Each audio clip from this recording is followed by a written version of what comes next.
Welcome everybody to Analytic Functions 101, and thank you to the OGB EMEA tool for having me as a speaker here. And briefly, for those of you who have not yet happened to watch a presentation by me, I've been working with SQL and PL/SQL since the year 2000. I'm most importantly, in my opinion, the SQL quiz master of the Oracle Developer Gym. If you do not go there and train your knowledge in SQL and PL/SQL and database design, I can really recommend it. Also, this year came out my first book, Practical Oracle SQL. It is not a 101 book. It's a book for people who already know some SQL, but would like to progress and use some of the slightly more advanced features of the SQL language. There's a lot of practical examples in that book. I'm in the ACE program. I have the Golden Spade. If you know anybody who you feel that they ought to be ACEs, there's a link there to the ACE program. You can go in and read more about it and nominate people. I work for Trevadis. Today, a lot of the speakers are from Trevadis. And I'm from Denmark. Most of the rest of Trevadis is in the German-speaking countries. So, moving quickly on to the agenda for this presentation. It's about analytic functions. And unfortunately, even today, something like 20 years after analytic functions first appeared, I see developers who write SQL and never use analytic functions. And they came out in Oracle 8i, so it's really no longer an excuse to say, oh, it's new and advanced. Analytic functions is basic, and every SQL developer should use them. So I'll try and go over with a demonstration some syntax basics, and then I'm going for a simple use case doing top selling items and explaining some of the things there. So why really worry about analytic functions? Well, normal SQL functions, they operate on just one row of data. Aggregate functions, they work on more than one row, but then you lose all the detail.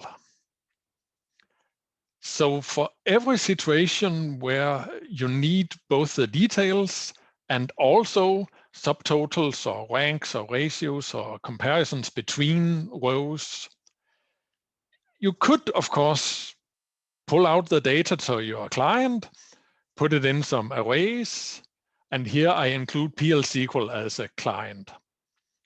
Put something in arrays and then do it yourself, generate the subtotals and so on. Not very efficient.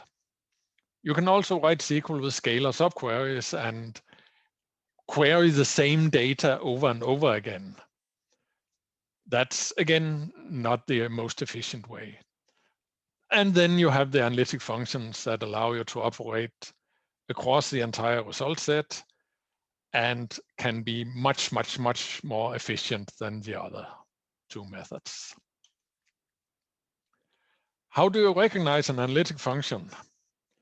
There will be the over.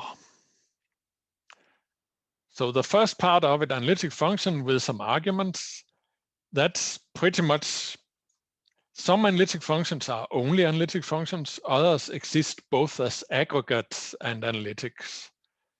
So the first part is similar to aggregate functions, but then when you include over, it becomes an analytic function. And the analytic clause then consists of three parts, and that's the important thing and what most of this demo will be about. That's understanding these three clauses. because if you can understand them, basically you can use all analytic functions. And the query partition clause, the idea here is that you do some partition by one or more expressions, and that then means that whatever the rest is doing, it's doing on each partition separately. There's nothing that can work across partitions. It will consider each partition as if it was a small table by itself.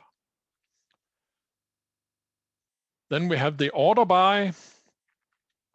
Not all analytic functions, but many, and very often it makes sense to have order by because the result needs some kind of ordering. In the syntax diagram, it's a copy-paste from the normal order by. Order siblings by, nope, you cannot do that. Also, it's order by either expression or position or column alias. Sorry, nope, not that either. The position, the column alias, they don't make sense here either. Then comes the thing that makes the analytic functions very, very flexible. That's the windowing clause. And with the windowing, you specify that within this partition, where the partition can be the whole table, this specific evaluation, when I'm on this one row, I'm interested in a window of rows. And that window can then become larger or smaller depending on what you set up here. And I'm going to demonstrate quite a lot of examples of this.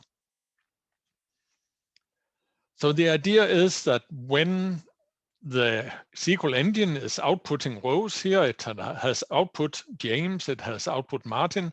It's now going to evaluate Ward and output that one. So even normal functions would only be able to access this part here, this one row.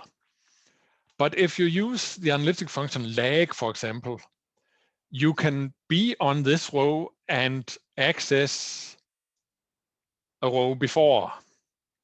You have lead, you can access rows after.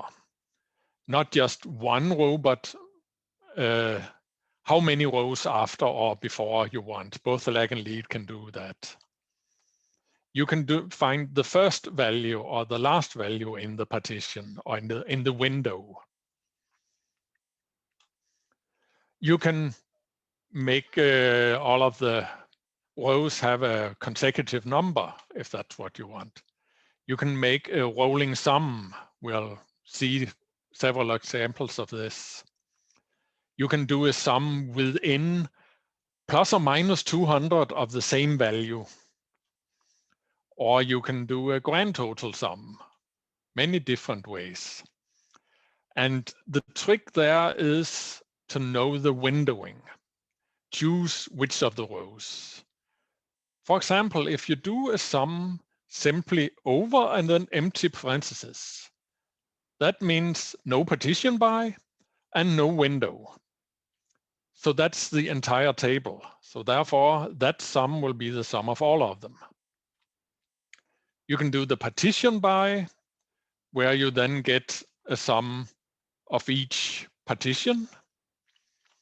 And you can become then, with the rolling sum, more tricky, where we do a partition by department.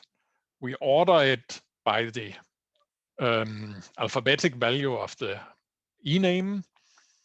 And then we do a window that's a rolling sum, unbounded preceding and current row. So to start with, Clark and Adams and Allen, they are the ones with the smallest alphabetic value.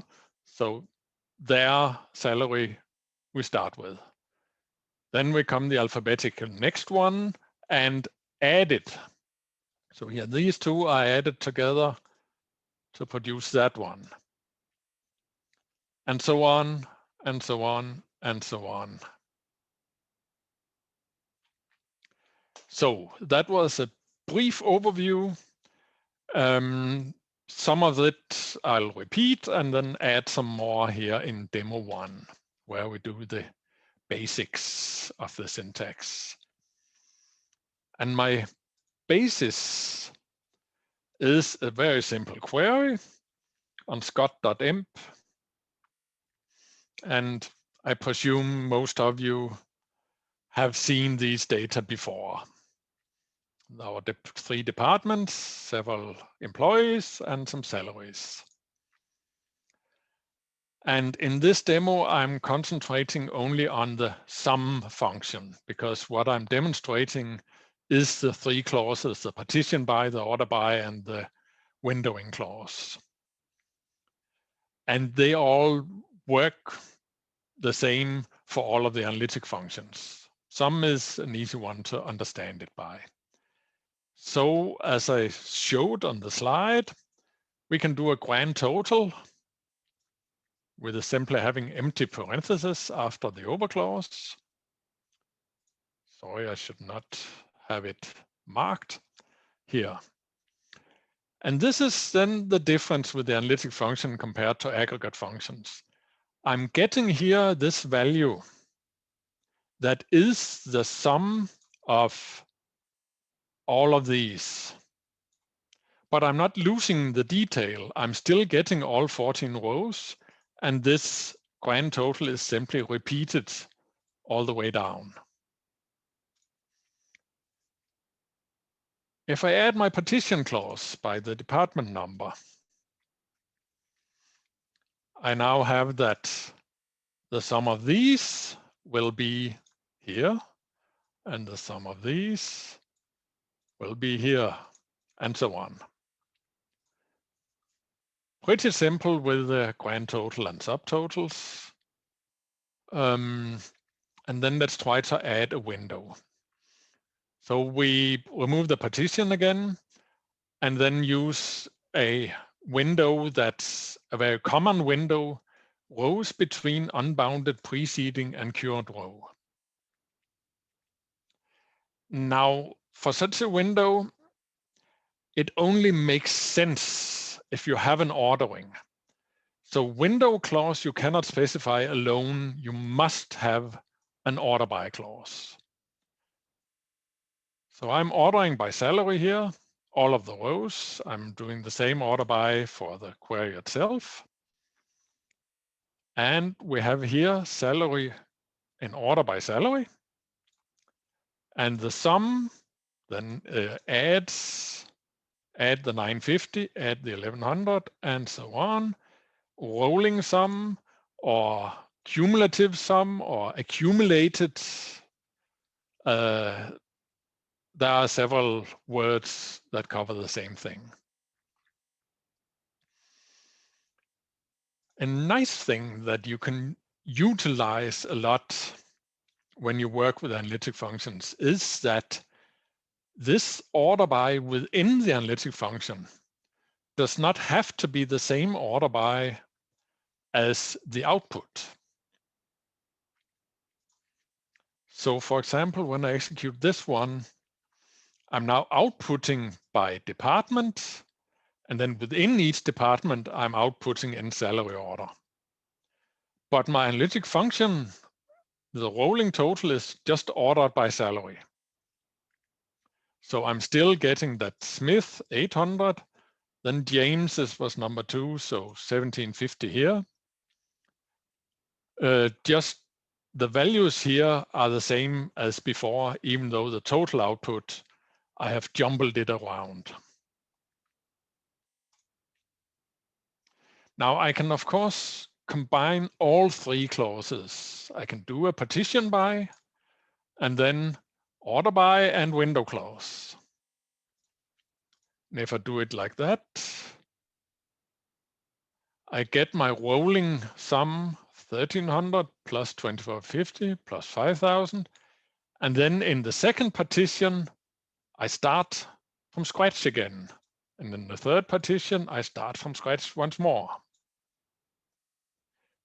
There's never anything that says that values from one partition can work and carry over to values in another partition. There's watertight shutters between each partition. So this window is a very common one, rows between unbounded preceding and current row, but we can do other windows. Rows between unbounded preceding and one preceding, for example, which is the total of all previous rows. So the first guy in our partition, Miller here, well, there is no previous rows. So we just get a null. For Clark, the previous rows is 1300. For King, the previous ones are both Miller and Clark, so he gets 3750. That's a little trick here it's a nice thing that you can set a window to get those rows you specifically are interested in. Like one of the things, the use cases I have used it a lot for is that we pick goods by first in, first out from the warehouse. And in order to do that, I'm using this window a lot. That's in a different presentation. We can change it around and do it reversed, rows between the current row and unbounded following. If that's what we want. So now our rolling sum becomes smaller and smaller and smaller, starts with everybody and then goes downwards. We can do like before with all previous rows, we can do all rows yet to come. So for Miller, that's Clark and King, that becomes this sum, and so on. So that's fairly simple to understand. Just to show you for clarity, you can do unbounded preceding to unbounded following. Then that way the window is the entire thing. Now this is, of course, the exact same as removing those lines. So it's very, doesn't really make sense to do that, but for that window, you can set it up to whatever you want. You can, of course, also make it a bounded instead of unbounded in both ends. So rows between one preceding and one following means that, okay, here by Jones, well, his row sum will be Adams, Jones, and Scott. Summed together, that's the 7075.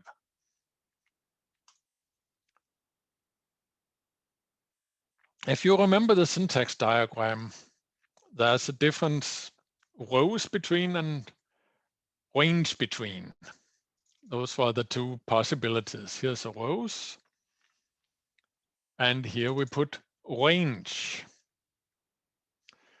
Now, rows is simple. Number of rows back and forth within, so the one preceding to one following, easy. Here we say 500 preceding and 500 following. Now that's not 500 rows because we do the range. Range then means, okay, we look at what is the order by column. And for range, that has to be numeric or date or timestamp. And then a range between 500 preceding and 500 following means that when I look at Jones here, he has 2,975. Okay, range between 500 preceding and 500 following, that's then between 2,475 and 3,475. And that's, well, nobody on the lower side fits. So it'll be Jones plus Scott plus Ford. That's the 8,975 here for Jones. So range looks at the values. You don't have to, just like we saw with the rows, also with range, we don't have to include current row. We can say between 300 following and 3,000 following, if that's what we want. So for Smith, there'll be a lot that follows. For Jones, well, nothing, because there's nobody between 3,275 and 5,975.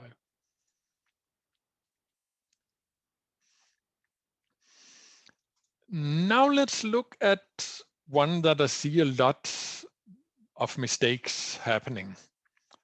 If we look at the rolling unbounded preceding and current row, but use range instead of the rows that I showed in all the earlier examples. When we do this one, notice what happens. Here at department 20, 800, 1900, 4,875. Then we add Scott. Whoops, why is that not 7,875?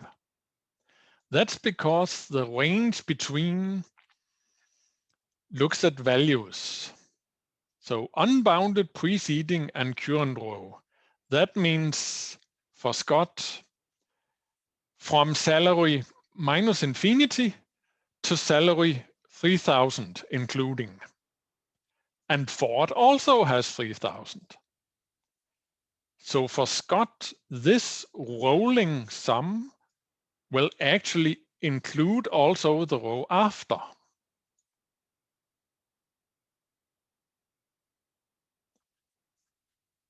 In my opinion, I would have liked the syntax to be like this: range between unbounded preceding and current value. Because when you use range between, that's really what it is. That's current value, not current row. That's not how the syntax works. The syntax, it must be row. But for the range between, remember that it's really current value. So let's just do a comparison here and do both the range and the rows between, so that you can see it's exactly what I told you. The range salary for Scott here and the rows here. The reason I bring this up is that the window clause is optional. You can do it like this one: partition by, order by, and then simply skip the windowing clause. Just rely on the default. What happens now? That default is range between unbounded preceding and current row. In my opinion, that's a mistake, because in 98% of all use cases, you really mean rows between. The range between is very much more seldom that you want to use it, at least for this rolling sum. So if you see something on Stack Overflow or a blog post that says you want to get a running total, just do sum partition by order by, finished. No, don't, because that probably will work nicely as long as you have some distinct, unique data. But your users are going to come back to you and say, I wanted a rolling sum. Why the beep doesn't Scott say 7,875? So rolling sums use the rows between. And just to note, you can watch this script afterwards and the slides and get it. Even if an order by happens to be unique, if it does, then range between will give you the correct results. But even if it does that, in some circumstances, it might perform a little bit slower than doing rows between, because rows between, the optimizer knows it only has to look backward. It does not have to check if the row in front has the same value. So it can perform it in a lot more optimal way. There's a blog post here where I've written some detailed diggings into that. So best practice for the rolling sum, in my opinion, is to use the rows between. And then I also like to make sure, in this case, that I add something to make it unique. That's just a best practice from my point of view. Because if you don't, then you do not really know whether Scott will get 7,875 and Ford 10,000, or vice versa. And again, your users will probably complain if it doesn't give the same result on the same data. They like it to be deterministic. Of course, it's whether Scott or Ford gets one, both answers are correct, but it's a good idea to agree with the users some kind of tiebreaker and add it to the order by to make sure that it gives the same result every time. And then my rule of thumb is whenever I use the analytic functions, if I use order by, I always explicitly write a window clause. I never rely on the default. If I have a very, very rare case where I will use range between unbounded preceding and current row, I will type it out. Because when I revisit this code 6 months later or several years later, I will not be in doubt that this is what I meant. If I'm not putting a window clause, I can really much be in doubt.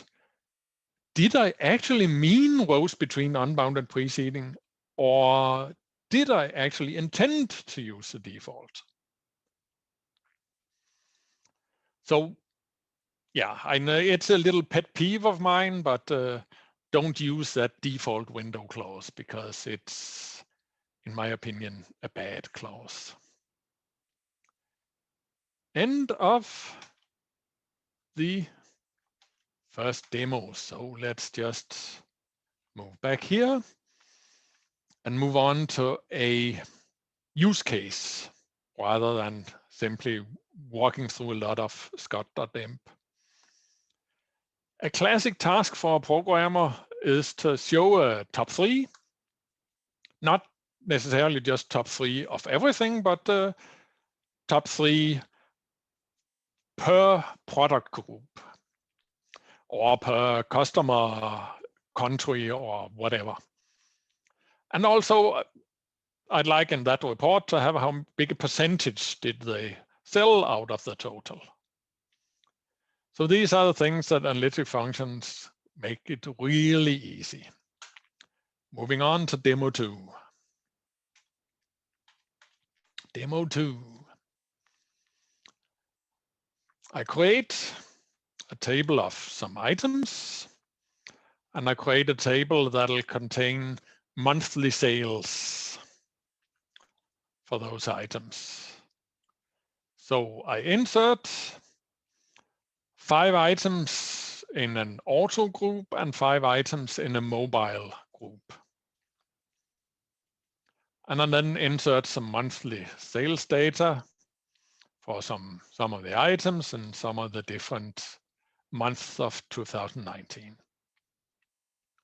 Okay, so my base query that I'm saying is, okay, I'm looking at the sales in the year 2019 grouped by group and item, and having simply the sum of the monthly sales. That's the total sales of the year 2019. So this is the 10 rows that I'm going to be working on. And what I want output is a top 3 for each group. So let's try and experiment with some of the analytic functions, because there are 3 that we could use for this one. One is called dense rank, one is called rank, and one is called row number. And what I do here is that I have my base query. That's the same I showed you before. I put it inside an inline view, and then I do these 3 analytic functions: partition by the group, order by the quantity descending. And let's see what we get out of this. What we see here is that the dense rank, it assigns consecutive numbers, a ranking function. So we have specified quantity descending. So at first, the highest quantities. So we assign dense rank 1.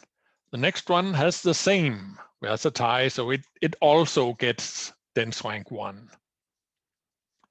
Then we come a new value. We increment the ranking as this dense rank 2, and so on. So we assign consecutive numbers. There'll never be a number skipped, but if there are ties, they get the same value. Rank, on the other hand, it does almost the same. So here we get ones, but then the next one, it skips the 2 and goes to 3. So this is kind of like Olympic Games. If there are 2 with a gold medal, there'll be no silver medal, and the next one gets the bronze. If there had been 3, then the next, they would have 3 gotten a 1, and then it would have been a 4. Row number is, in that case, since not really a ranking function, because 1 and 2, it will simply assign consecutive numbers. So doesn't matter if they have the same value. And that's exactly why, similar to what I explained before, I'm adding something here. For row number, I like to make the order by unique. That, of course, does not go for these 2, but for row number, I like to add something that makes it unique, simply so it becomes deterministic, my output. Okay. Then I'm going to show you that here I did an inline view and then applied these in the outer query. I can skip that inline view if I want to. I can make this a little simpler. Here I still have my from and my join and my where clause and my group by that does the aggregation. And then I have my analytic functions here.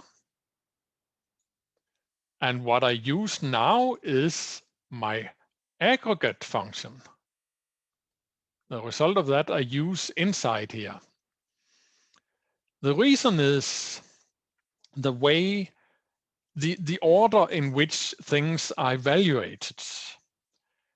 When the SQL statement is evaluated, starts with the joining the things up and with the filtering, with the where clauses, everything. Then we execute group by and having, if there was a having, there isn't in this case. And then we execute the analytic functions. And after that, the order by. So that means that when this is executed, the group by, group item, and then the aggregate functions max and sum, normal aggregation, and then it starts executing the analytic functions, and everything, every expression I use inside the analytic functions then can be the same as I would be able to use out here in the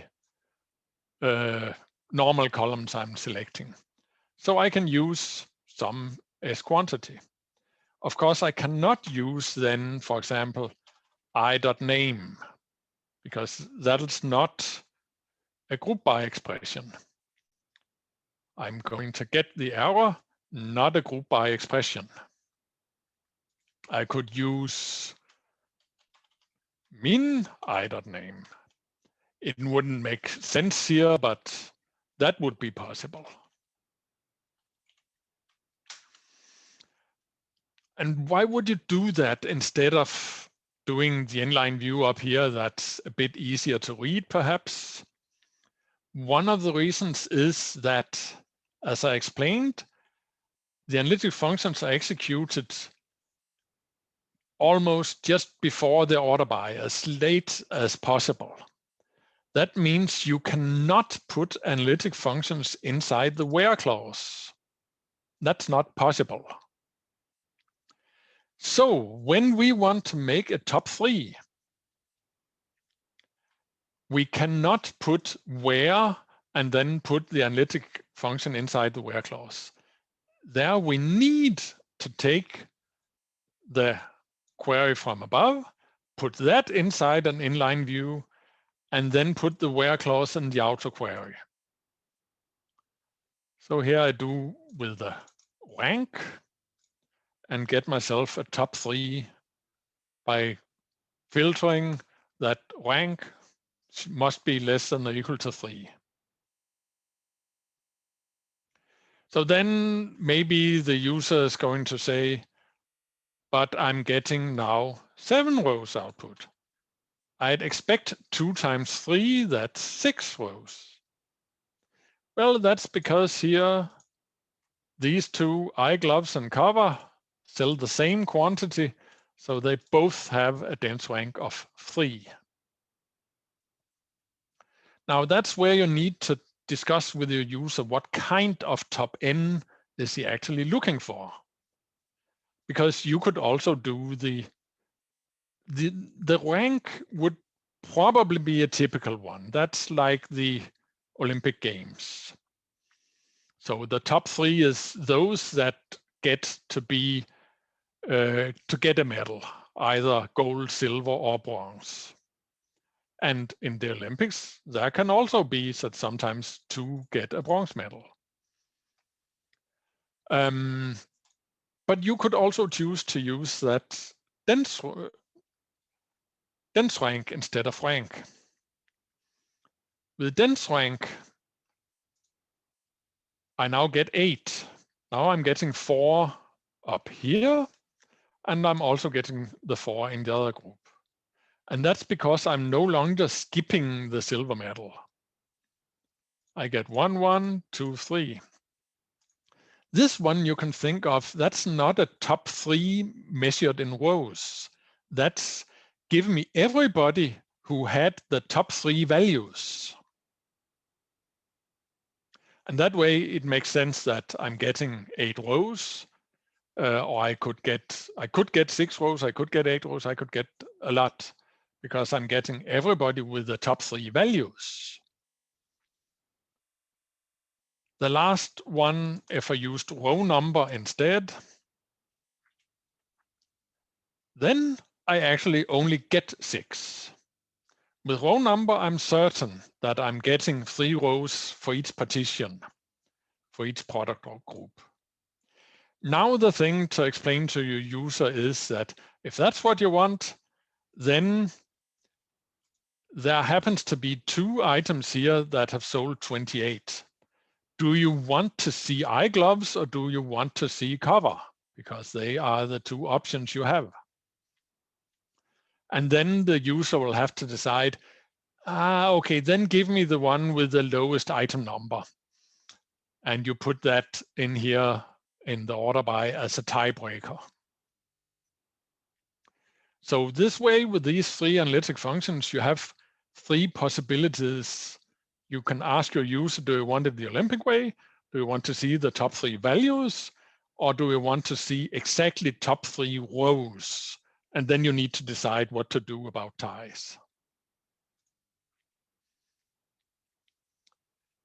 And the last one is just to show that when the user then is happy with this top 3, and he has decided, okay, I want the Olympic top 3 with a rank, you can also give him how much was that sale then out of the total.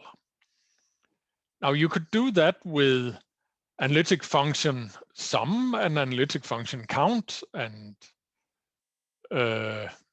divide some things there, not count. You just take the value and divide by the sum of value over. But that could potentially give you some division by 0 and things like that to take care of. There is a shortcut. There's one of the analytic functions called ratio to report. So my ratio to report gives me that where actually value divided by some value. Just you don't risk a division by 0. You'll just get a null for those cases. And I can do my ratio report. I multiply it by 100 so that he gets a percentage. That's typically what the user like. And I can do it partition by, or I can just get the grand. So when I do this, I see that, okay, my rank number 1 here, those 33, is 25.2% out of the total in the auto group. All 5, not just those 3 that I'm seeing here, but the total, all 5 of them. If I did this client side, then I would have had to query all of the products and retrieve the values from all of the products in order to make that calculation client side. When I do it with the analytic function in here, in the inline view, I am accessing all, and this ratio to report then calculates it compared to all of the rows. But then I'm only retrieving the top 3 rows within each group. So my client will have a lot less work to do. My network will have a lot less work to do. And even the database will also have a lot less work to do. And in some cases, you can even set up the database to have some materialized views stored that knows this ahead of time, so it doesn't need to access a lot of data. But that's topic of another talk. So the ratio to report was the last thing in my demo. And when I go back here, just when you get the slides, if you download them, here is what I explained about that demo 2. And just as a last thing to say, it never ends. That was a very simple use case we have seen, but analytic functions, if you are a SQL developer, you cannot live without analytic functions. That there is a fraction of all the use cases that I have used analytic functions. Just start using them. The more you start using them, the more it'll be easy for you. And you're paying for it anyway. So if you're not using it, you are missing out a lot. There are some links. And if I can see in the Q&A, there is nothing. So either you all were sleeping or hopefully everything was good. A Q&A, interesting presentation. Thank you. Anything the DBAs need to be aware of? Well, I wouldn't say really that there's something specific for the DBAs. It's so built in and the optimizer really knows this. I would actually say that the DBA should be aware of that they exist so that the DBA can tell his developers, use them. Don't use scalar subqueries, use them. Okay, that one's done. Yeah. Very clear, thank you. Common mistakes that kills the performance. Well, the common mistake is not using analytic functions, basically.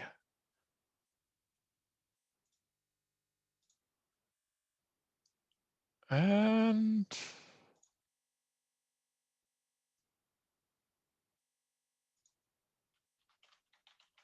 that, I guess, is that. Yes, we don't have any questions. And thank you, Kim, for being with this tour. And I hope that attendees found this information really useful and they will use it in their primary job. And have a nice day and the rest of the tour. Thank you, and everybody enjoy the rest of the presentations. This EMEA tour has really a lot of very good presentations as far as I can see from the agenda.